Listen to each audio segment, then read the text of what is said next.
증시 대담 시간입니다. 시장이 좀 오르다 보니까 포모 현상이 나타나고 있다. 여기저기서 많이 들리고 있죠. 비트코인이나 코인 시장은 더할 나위가 없는데 이렇게 시장이 오르면 또 함께 올라가는 게 신용융자입니다. 가파르게 늘어나고 있다라는 뉴스들이 나오고 있고요. 시장의 조정을 조금 더 변동성 높일 수 있다 이런 얘기들도 나오는데 비투가 어떤 상태인지 얼마나 좀 우려할 상황인지 아니면 이럴 때 어떤 스탠스를 쳐야 될지 좀 챙겨봐야 될 것 같습니다. 주요 섹터에 대한 전략까지 함께 찾아볼 텐데요. 황유연 신한투자증권 영업부 PB팀장 나와 있습니다. 안녕하세요. 네, 안녕하십니까. 네. 제가 이제 인트로에 이제 신용융자 얘기를 네. 좀 드렸어요.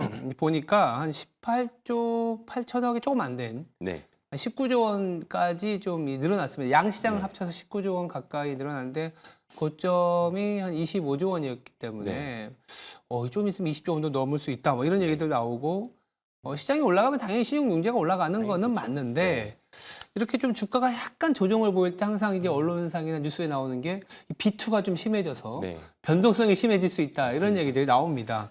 지금 약간 투심이 과열되는 상황이라고도 볼 수 있는데 네. 코스피의 어떤 지수를 좀 억누르는 내용이 될지 아니면 이럴 때 어떤 스탠스를 일단 먼저 갖고 가야 될지가 궁금합니다. 뭐 저희 같은 증권사 직원들이 항상 이제 보는 지표 중에 하나가 신용잔고 융자죠. 지수죠. 네. 네, 잔고 지수죠. 뭐 앞서 말씀하셨던 것처럼 21년도 항상 한창 이제 주식시장이 우리나라 최고점을 지나갔을 때가 한 25조 원 정도가 됐었습니다. 사실 그것에 비하면 지금 19조 원대 정도면 아직은 시장에서 감내할 만한 수준인 것 같기도 해요. 네. 그렇기 때문에 아직 비투가 너무 과열이어서 조심해야 된다라는 수준까지는 절대적인 규모도 사실은 조금 많은 편은 아니라고 일단 저는 개인적으로 생각하고 있고, 그다음에 지수의 영역이라던가 주식시장의 최근의 흐름이라던가 뭐 지수가 쏠림의 현상이 굉장히 좀 강해서 그렇지 사실은 과열이라기보다는 좀 주식시장이 어렵다는 편이 저는 표현하는 게 더 낫다고 생각을 하거든요. 그래서 아직까지는 좀 괜찮다는 생각이긴 합니다. 그리고 시장 자체가 뭔가 대외적인 리스크가 엄청 터져서 뭔가 급락이 나올 때 사실 하락할 때 가속도가 붙잖아요. 그렇죠. 다음 날 반대 매매도 많이 나오고 뭐 여러 가지 스탁론 같은 부분에 있어서 악영향을 미치는 부분들이 이제 신용과 관련된 물량들인데 아직까지는 좀 괜찮다라는 생각이 좀 들고, 그리고 과거의 신용과 지금의 신용은 조금은 달라진 부분들이 좀 있습니다. 최근에 신용으로 매매하시는 분들은 좀 아시겠지만 갑자기 신용으로 종목이 매수가 됐던 종목들이 또 언제라도 갑자기 안 될 때가 있고 그런 부분들이 많아요. 예전보다 증권사들에서 하도 이제 이런 비트로 인한 피해가 너무 많다 보니까 그렇죠. 관리를 좀 타이트하게들 하고 맞아요. 계십니다. 그 관계 부서에 있는 분들이. 그래서 예전에는 뭐 종목이 내부적인 평가를 통해서 양호하면 무조건 다 신용으로 할 수 있게끔 해줬지만 네. 지금 같은 경우에는 뭐 과거 대비 지금 주가 상승률이 일정 수준 이상 뭐 또 여러 가지 뭐 거래량이라든가 여러 가지 측면들을 반영을 해서 네. 그 조건에 부합할 때만 신용을 조금 한도를 열어주거나 또 갑자기 또 닫아놓고 그런 케이스들이 많이 있거든요. 그렇기 때문에 이 부분들이 때문에 항의하시는 분도 사실 있어요. 왜 갑자기 되던 종목이 안 되느냐. 안 되냐. 근데 이게 결국 시장이 급락장으로 돌아설 때 잔고를 또 지켜줄 수 있는 그런 또 제도이기 때문에 그런 부분들은 뭐 투자하시는 분들은 이제 각 증권사들마다 각자 좀 기준을 좀 확인하실 필요가 있을 것 같고, 네. 다만 이제 지금은 아직까지는 좀 괜찮다라는 생각이고, 시장이 갑자기 급격하게 돌아설 때 최근에 뭐 엔비디아가 빠져서 시장이 급격하게 빠질 거 아니냐라는 생각을 하실 수 있겠지만 오늘 시장 본 것처럼 또 밑에서도 올라온 종목들이 그렇죠. 받쳐주는 시장이거든요. 그렇기 때문에 아직까지는 좀 괜찮다. 그렇게 좀 평가가 될 수 있을 것 같습니다. 네, 뭐 절대 규모로도 좀 뭐 아직은 유지가 되고 상대 규모 시총으로도 봐도 네.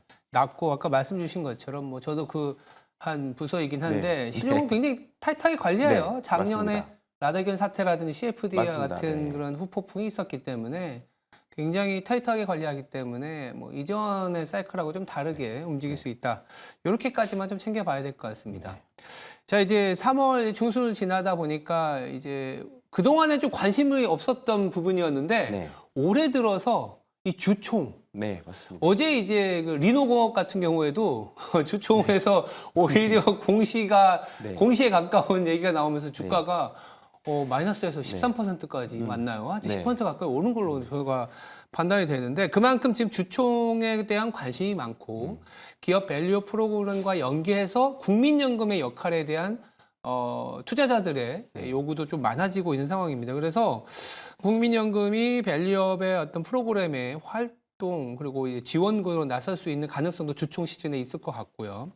이번 주총 시즌에 좀 관전 포인트가 좀 있을 것 같습니다. 네. 어떻게 보세요? 일단은 밸류업 프로그램이 가장 기본적인 트리거가 됐죠. 그리고 밸류업 프로그램은 올 한 해 내내 우리가 봐야 할 키워드라고 생각을 하고 있습니다. 일단은 그런 부분들이 뭐 1차 때는 사실 조금 우리 기대보다는 약했지만 향후 나올 2차 프로그램에서는 조금 더 기대감이 높아진 것도 사실이고 그리고 그 안에 기업들이 그 밸류업 프로그램에 맞춰서 움직이는 뭐 아무리 자율적이라고 하더라도 좀 약간 직접적으로 연관이 있는 종목 회사들 같은 경우에는 먼저 선제적으로 움직일 수 있을 가능성이 매우 크기 때문에 계속 관련 종목들은 좀 챙겨봐야 될 것 같은데 이번에 국민연금이 스튜어드십 코드 이게 사실 가장 큰 핵심인 그렇죠. 것 같거든요.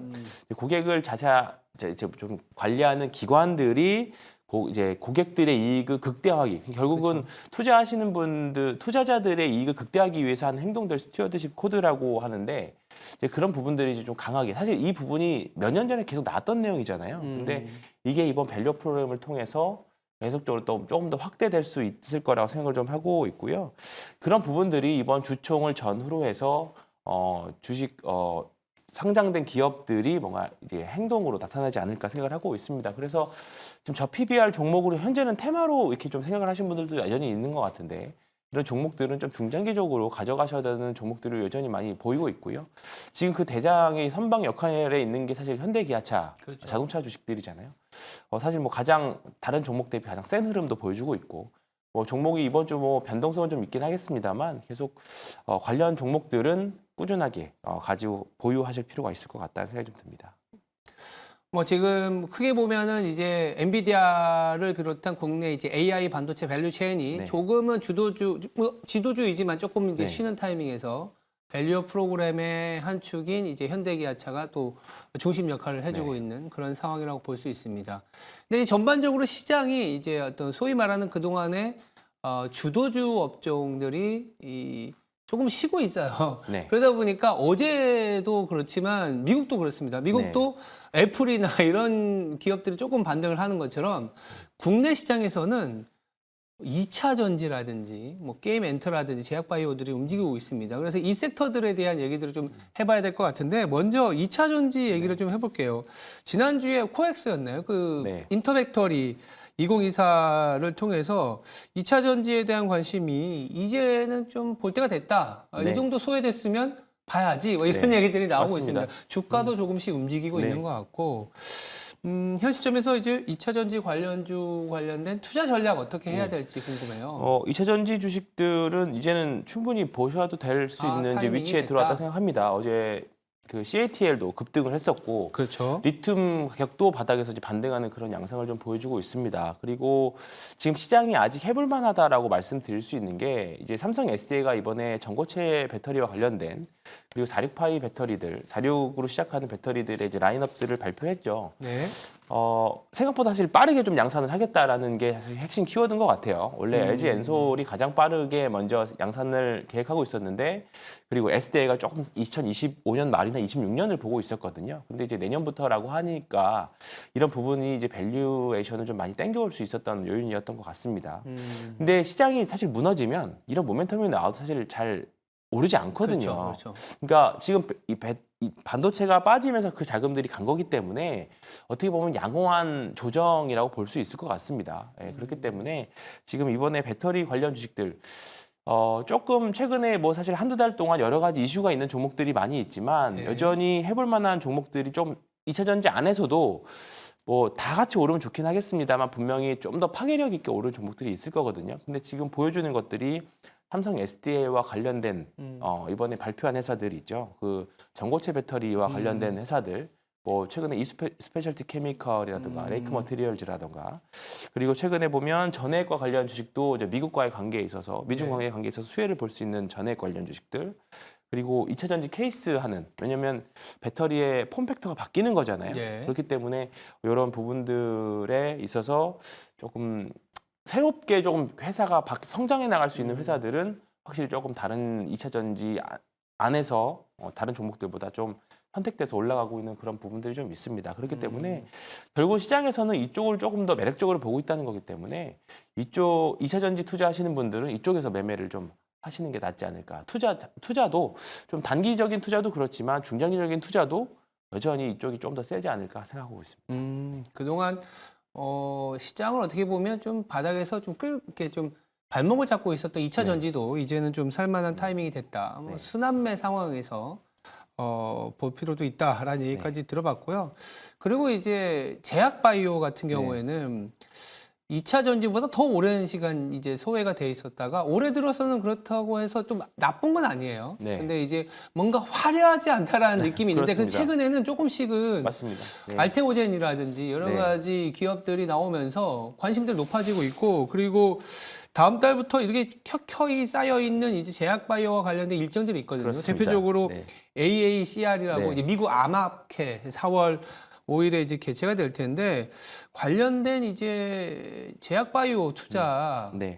조금 고려할 타임이 된 거 아니냐. 그렇죠. 네. 먼저 이제 종목이 아직 가맣게 한 달 정도 앞두고 먼저 올라가는, 좀 빠르게 올라가는 그런 느낌이 있기는 한데 그렇죠. 지난주에 이제 금리 인하에 대한 발언이 나오기 시작하면서 조금 더 탄력을 많이 받아가는 것 같습니다. 성장주들이 특히나 좀 더 그런 것 같고요.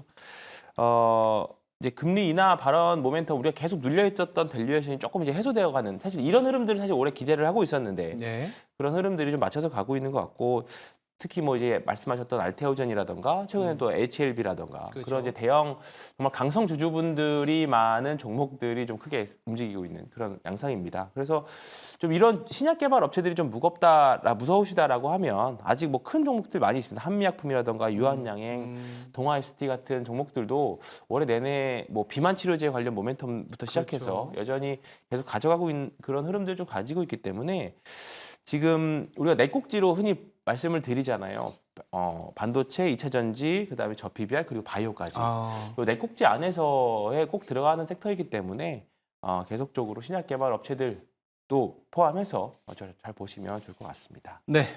그다음에 마지막으로 저희들이 뭐 네. 여러 가지 이슈를 체크했는데 이번 주에 어떻게 대응을 해야 될지 네. 간단하게 말씀 부탁드릴게요. 뭐 사실 지난 주말에 엔비디아가 좀 급락하면서 네. 좀 걱정 많이 있으셨을 거라 생각하는데 아까 뭐 말씀하셨던 리노공업이라던가 어제 STI라던가 그다음에 기존 주도주 해왔던 테크인 같은 종목들은 또 그 추세를 계속 유지하는 그런 모습들입니다. 여전히 그렇죠. 반도체에는 좀 단순한 조정이라고 좀 생각을 좀 들고요. 다음 주에는 또 엔비디아에서 개최하는 또 개발자 컨퍼런스가 있죠. 그렇죠. 그게 또 분명히 모멘텀이 될 수 있을 거기 때문에 양호한 조정 과정 중에 있다 이렇게 보시면 될 것 같고 이번 주에 다만 우리나라도 그렇고 미국도 그렇고 선물옵션 동시만기가 있습니다. 관련된 변동성이 좀 크게 나올 수 있을 거기 때문에 혹시나 만기일이든 또는 만기일 전날이든 시장이 좀 급락이 나온다라고 하면 오히려 만기일 이후에는 그 반대되는 흐름이 나오는 양상들이 많이 있기 때문에 오히려 네, 오히려 혹시나 우리가 예상하지 못했던 수요일 날 정도, 내일이 되겠죠. 내일이나 목요일 날 뭐 미국 시장에서 좀 급락이 나온다라고 하면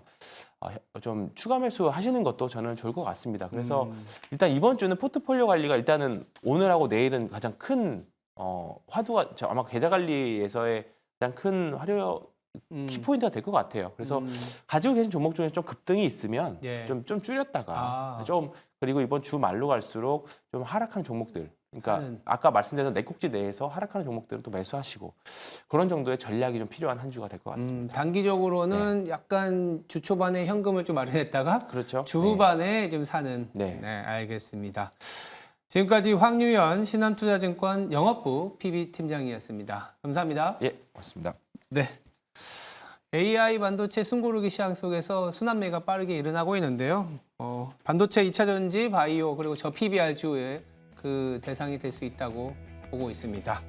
저는 내일 6시에 다시 찾아뵙겠습니다. 감사합니다.